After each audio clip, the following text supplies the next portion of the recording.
International means so many things to me. It means travel, it means getting outside of your comfort zone. But as much as anything, it means acknowledging that there's more than one way to do things.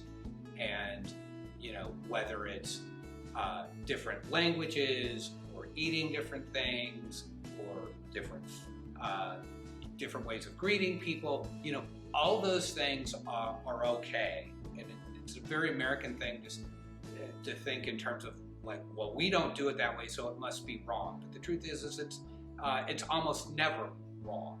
And oftentimes there are better ways of doing things.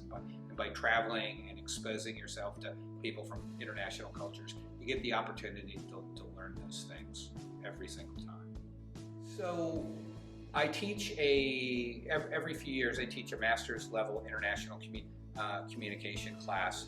I spend a lot of time talking about cultural differences, about the difference between being individualist culture or a collectivist culture, being long-term orientation or short-term orientation, and all of Hofstede's cultural dimensions, and then other dimensions that other people have come up with, and I try to make it very practical. Like, now that we know this, if we're communicating with somebody from another culture, how would you use that? And so students will write a white paper advising a local organization.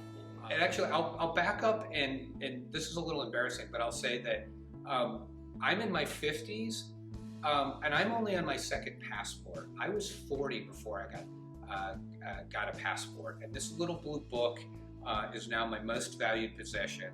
It changed my life, and I had traveled to all the places that you used to be able to travel with a birth certificate, cruise ships, Cancun, but that was the extent of it. And then I got my first passport after I got to celebrate tenure, and I went to Switzerland for 4 days, and I was like, this little blue book is amazing. And I started looking for opportunities to have more experiences and to relate those to my job. And the first one I got was a Fulbright in 2011 and 2012 to go to Africa. So specifically to Kenya and Uganda, traveling all over East Africa, and was spent hundreds of hours in newsroom. I'm a journalism professor, and hundreds of hours of newsrooms in Africa, and I was able to do research, but more importantly, just have all of these amazing experiences while in sabbatical.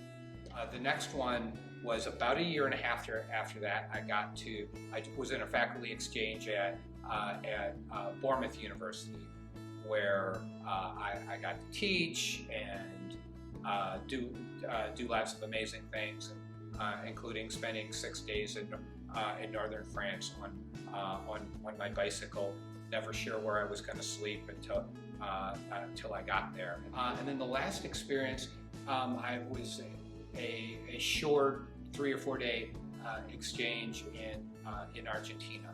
So we talked about the marketplace of ideas and about the ability to let the best idea, to debate and let the best idea rise to the top.